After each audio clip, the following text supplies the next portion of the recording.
Hey everyone, Alex here, welcome to Contact Now, helping humanity prepare for contact with extraterrestrials. Very exciting topic we have today. I'm going to be talking about the Prism of Perception. It's just this little tool this little diagram that I created to help us understand our belief systems and help us understand how we can change our beliefs, and then that ultimately changes our perspective, changes our experience of life, so that we can live more of a joyful, happy, aligned life of integrity and service to others. So again, welcome to Contact Now. This channel is dedicated to helping humanity prepare for contact, preparing for contact with extraterrestrial beings. This means face-to-face physical contact, astral or dream contact, which is very real, and also disclosure. Governmental disclosure is going to greatly impact our global society.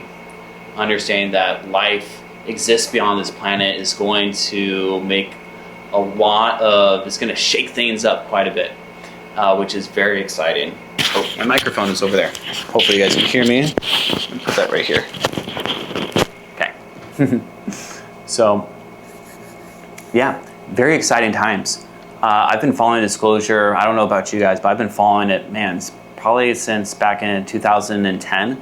So what, that's like 16 years now. I know there's a lot of people that have been in the game for like decades. So, but I've been in this, I've been really into it for about 16 years now. And what I've really come up with, and this is my own belief, that contact is all about contacting ourselves. It's all about raising our vibration. It's all about raising our self-awareness, and it's about being more human. What does it even mean to be human? What does it even mean to be a child of the cosmos, a child of God? What does it mean to be inhabiting a planet that is orbiting a star? It's just, we get so caught up in just, our standard culture, the sports, the politics, the media, just like all these different things that we've just been programmed with and force-fed and spoon-fed for decades, our whole lives, is a lot of those different paradigms are going to be, totally shattered and totally altered. And I want to move through this period in a very graceful way, in a resilient way. But the only way to do it, to be resilient, is by being resilient within ourselves and letting go of the things that are not in harmony, that are not in alignment with who we say we prefer to be. And it can be scary looking at the demons in the closet. We've all got them, the things that we've swept under the rugs, or the skeletons in the closet, right? So, but we all have the light within us as well. And that's what we can focus on. Just like the yin and the yang, we contain both the light and the darkness. One's not greater than the other, and we need both in order to exist. And existence, it is structured, based off of this, and we're structured based off of existence. We contain it all. So this isn't about judgment. This isn't about trying to contact any higher divinity beings. No, we're all children of the cosmos. We're all children of God. Yes, ETs are very likely going to know a lot more about the nature of reality and their place within the cosmos and their capabilities than the average human. And because they have more self-awareness, right? We shouldn't be putting these beings on a pedestal. We can walk arm to arm, arm in arm, hand in hand, heart in heart, but this isn't a value situation. These beings are not better than us, and it's very important that we keep that in our minds, that we're not putting this, these are gods descending from heaven sort of mentality on the ETs. Because they're not any closer to God. They're not any closer to spirit, to source than we are. The only thing that may be closer is their perception of it, and that's all based off of their beliefs and their definitions about reality.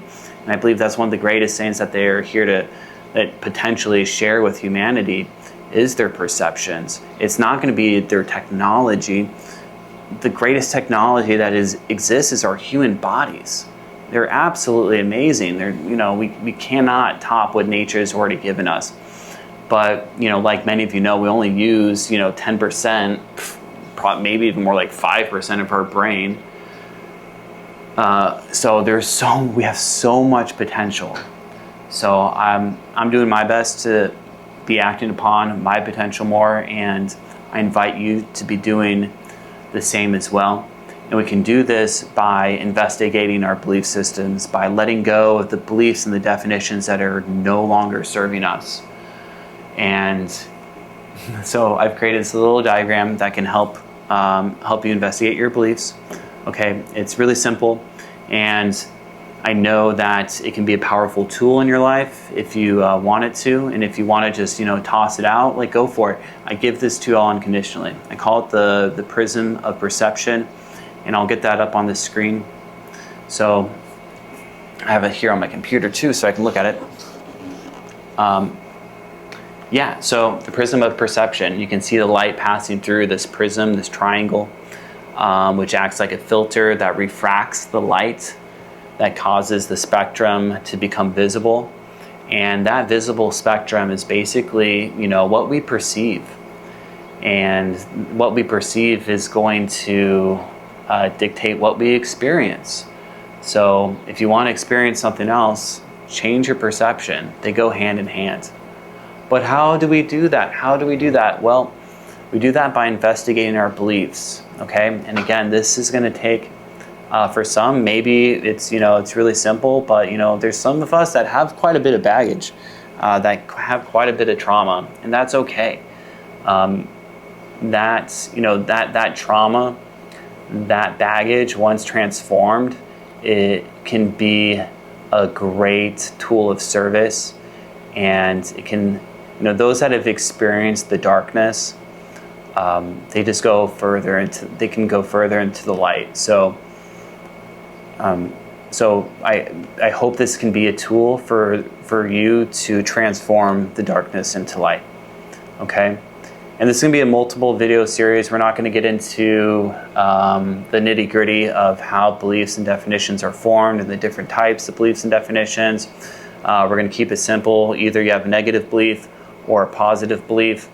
Positive beliefs are always going to be supportive and integrative. Negative beliefs are going to be separate. They're going to force things to separate. They're going to not integrate things. They're going to isolate things, keep things separate. Okay, and you can feel this within your body too. You can feel that positive beliefs, they feel good. When you feel that you're loved and you're supported and you're connected to the whole, like, you feel good. Your body feels good. So that's going to always be a major sign for us, is how does our body feel by holding on to this belief. So our beliefs are then going to structure, if you look at the prism here, it's going to structure our actions, our thoughts, and our emotions. And then our actions, our thoughts, and our emotions, that really is what structures our personality. Now, the personality, character, ego, that's really all one and the same. And because you can change your beliefs, and because you can change your definitions, you can change your personality. No personality, no character, no aspect of your character or your ego is fixed. It's all very flexible.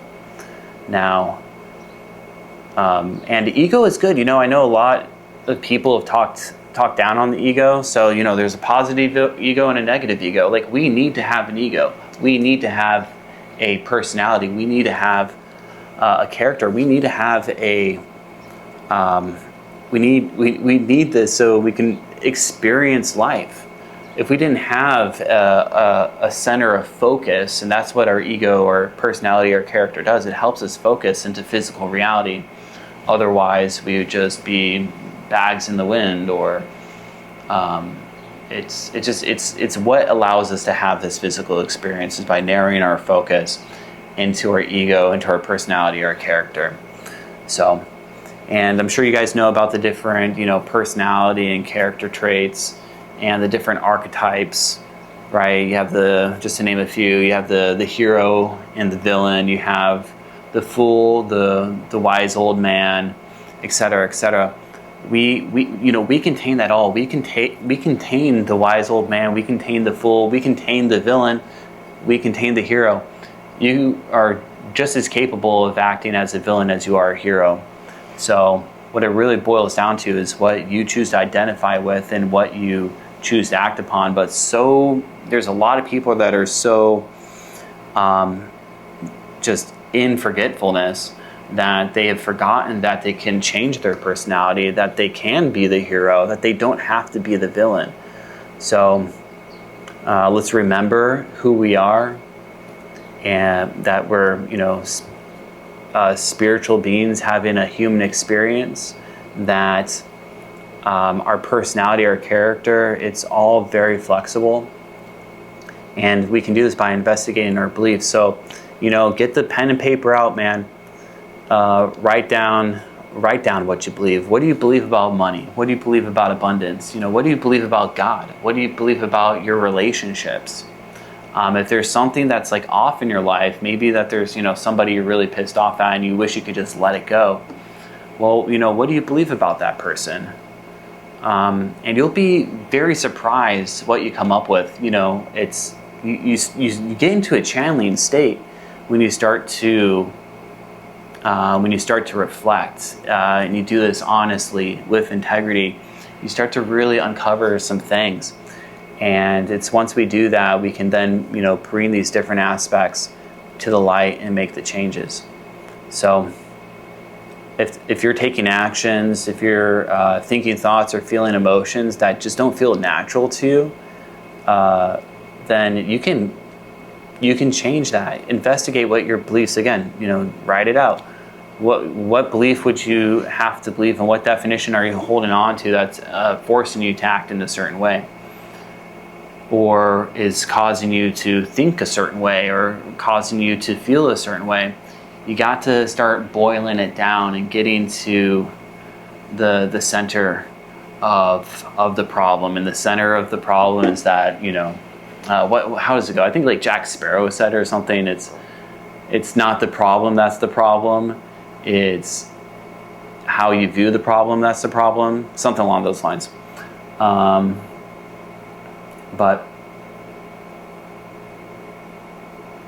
Anyways, so yeah, I hope this has been helpful. I hope that we can continue to have this conversation, and we can do this together. This is we're all in this together, as one planet, as humanity. And if we want to live in a peaceful world, well, we need to be that peace within. If we want to live in a joyful world, we need to create that joy within ourselves. If we want to have friends, we need to be, friendly within ourselves. And, that's how we make change. So it's just one person, one step at a time. And we do this by raising our self-awareness, which is going to raise our vibration.